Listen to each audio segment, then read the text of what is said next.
question is, how can we translate Gita, the philosophy of Krishna, into augmenting business in India? I have not read the Gita, so I really have not. I'm sorry, because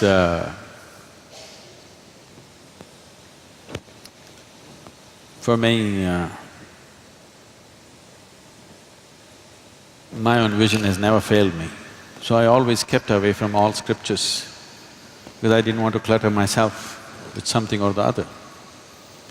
The only thing that I learned and I continue to do is, if I look at something, if I look at a person, I know their past, present and future. That is the level of attention I'm paying to them. I don't look at like this. When I look at it completely, with all that I have. If you pay enough attention, there is nothing that will not yield. So I never had any reason or need to go looking for scriptures or something. With all respect and regard for them, it is not that I'm averse to it, it's just that I've not had the time.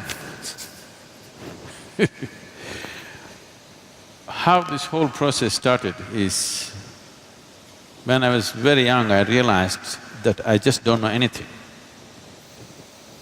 See, if you realize that you do not know, if it's a full-scale realization that you do not know anything, paying attention will be natural,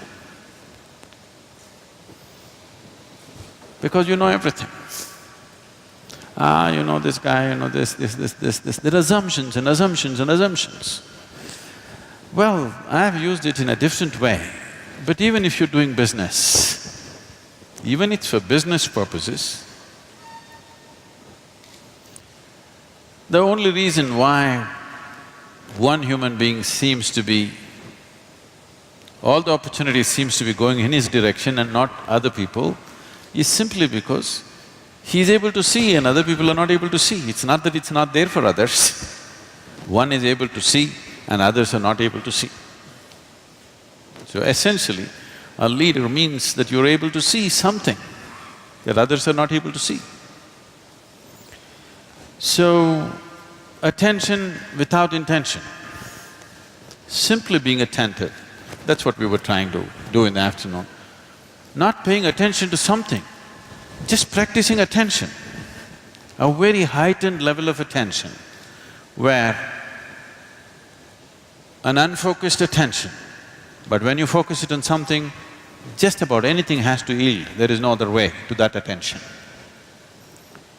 So, I always focused on enhancing and sharpening my attention, never on retention, because what you gather is not you. Essentially, you know that you exist only because you have some sense of attention right now, isn't it? Suppose you fall asleep and you lose your attention, you do not even know that you exist. So the basis of your existence itself is attention. And this attention need not be mortgaged to anything. You just have to sharpen the attention. See, if you have a knife in your hands, there is no such thing that you have to cut only apples with this. If you have a sharp enough knife, you could cut anything that you want.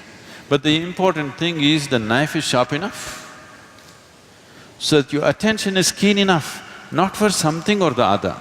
If your attention has become very keen, if you wish to do a certain type of activity, you can successfully do it.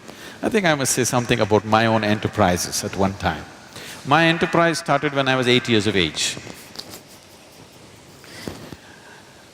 Because of a strange kind of pride in me, I never ever took a single rupee as a pocket money from my parents. I started making money when I was 6, 7 years of age. By 8, I was quite an accomplished entrepreneur.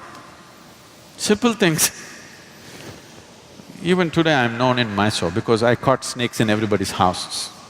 If I caught a snake, they gave me 25 rupees. In 1960s, 25 rupees is $1 million for a 7-year-old, 8-year-old kid. I was just on top of the world. So there is a Food Research Institute, CFTRI. Every Saturday afternoon I went there, I caught 4 or 5 snakes. They measured it. I have to show it to like this. If it's over 3 feet, I get 50 rupees. Less than 3 feet, I get 25 rupees. On an afternoon, I would make 100 to 150 rupees. I don't know if you can imagine, 150 rupees for an 8–10-year-old kid in 1960s or 70s was like $1 million today. It was big. And I went to so many things, just about anything that came my way. I should tell you a little enterprise that I did which grew into a big business. After my university, where I learned nothing, but I passed. The only thing was, by then I had crisscrossed India on my motorcycle, and I suddenly realized when I went to the borders of India, they asked me for something other than my driving license. I did not even know that there was a passport. See, it's not like today. Today every child, maybe 3-year-old, 4-year-old kid knows he has to have a passport. I'm in my 20s, but I do not know that I need a passport. I went to the border and then they said, "Where is your passport?" I said, "What? I have a driving license." They said, "No, you need a passport." Then I turned back from Nepal border and came back on my motorcycle. So my only dream was, I'm going to just ride across the world. So I wanted to do something, I started kind of farming, commercial farming. I was making money. I thought I will do for 2 years and leave. But in the meantime, my entrepreneurship took off in so many different ways. Like this I went about. And then there was an industry coming up close by, they wanted to build a water treatment plant. I happened to know the person who was running the industry. I just went there and I wanted to meet him. I was sitting in his office, they were discussing something about a water treatment plant. I just heard this and they were looking at the drawings and stuff.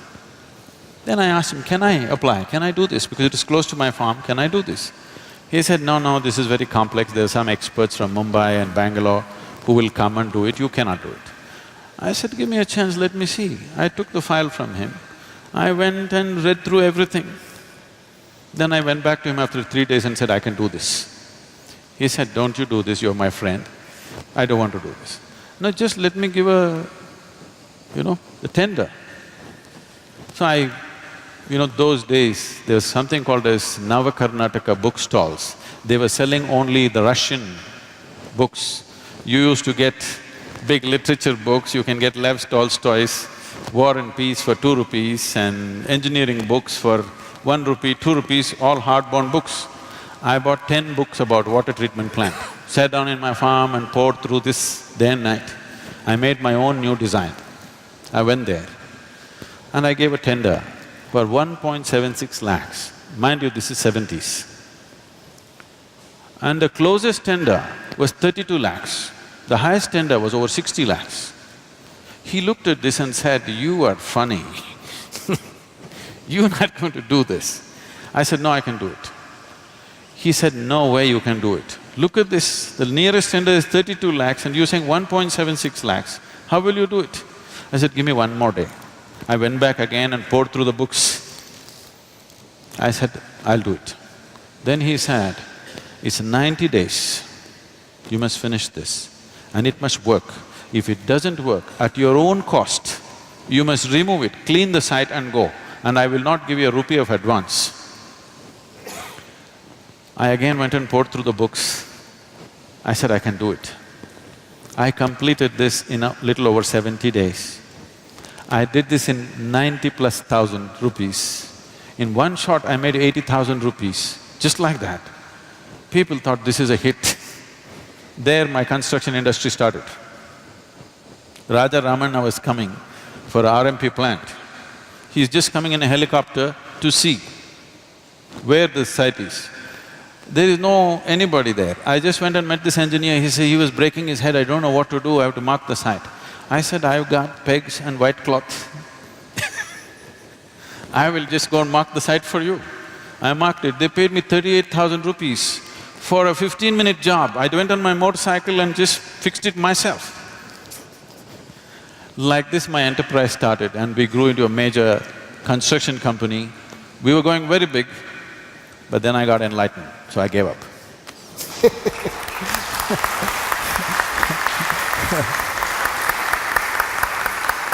Thank you Sadhguru for sharing that story. Thank you, Professor. We kind of absolutely run out of time, otherwise we could have continued for another half an hour at least. Thank you for being an attentive audience.